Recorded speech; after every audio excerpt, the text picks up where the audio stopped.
frustrating it can be. You just want the baby to stop screaming. But what happens when you or another caregiver snaps and lashes out? I'm Peggy Fox. In this MomsLikeMe.com segment, we're talking about shaken baby syndrome.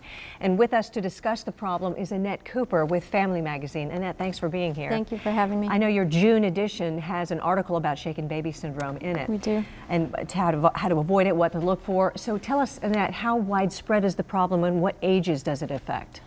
It typically affects a young child between the ages of 0 and 2 years of age, but it can be seen in children up to 5 years. Okay. And it affects thousands of children and families every year. Now, what happens in the baby's brain when the child is shaken?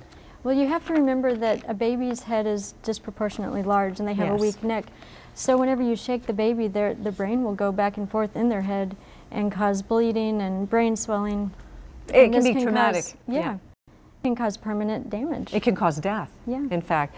In fact, in 25 to 35% of the victims, death is the cause. 25 to 30%, my goodness. Well, so what are the signs? I know that immediate medical attention is critical. Oh, definitely. Some things that you should look for, well, not able to lift their head. Yes. They have difficulty breathing, no smiling or vocalization. Their eyes aren't able to focus or track movement. Decreased appetite or vomiting for no apparent reason, extreme irritability, or they're lethargic.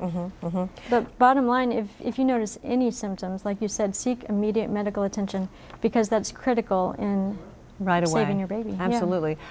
So who is usually responsible? Is it usually a parent? Is it usually a babysitter? It could be both. Right. And a thing to remember is that the best thing to do is to educate the caregiver. Right, and how do you make sure it doesn't happen? What kind of education do you provide to the caregiver? Yeah, and the Shaken Baby Alliance offers some tips on how to cope with a crying baby. And it's simple things like make sure the child's basic needs are met, including feeding them, clothing them, diapering them. You could call a friend, relative, or neighbor. If you can't handle it, call somebody for support. Right, you know when you're losing control. You know, yeah. So don't do anything rash. Just step away and get your emotions under control. Provide the baby with a pacifier. That's just a simple solution. Right. Or take the baby for a walk or in their stroller or take them in a car ride.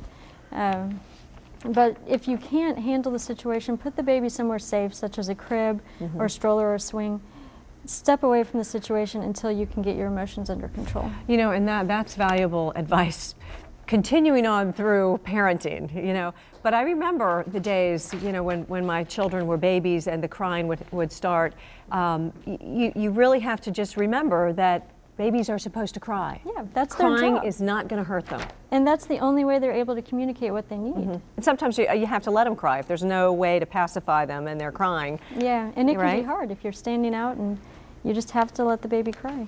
Well, we will have lots more information on dc.momslikeme.com. Just look for the Washington Family Magazine group. Brenda Hyde, the publisher, will be posting all of this information. We'll have links to lots of great sites where you can find information and have this in your hands to give to your child care provider. Annette, thanks so much for coming in on this very, very important topic that everybody should know about. Thank you very much for having me. Okay.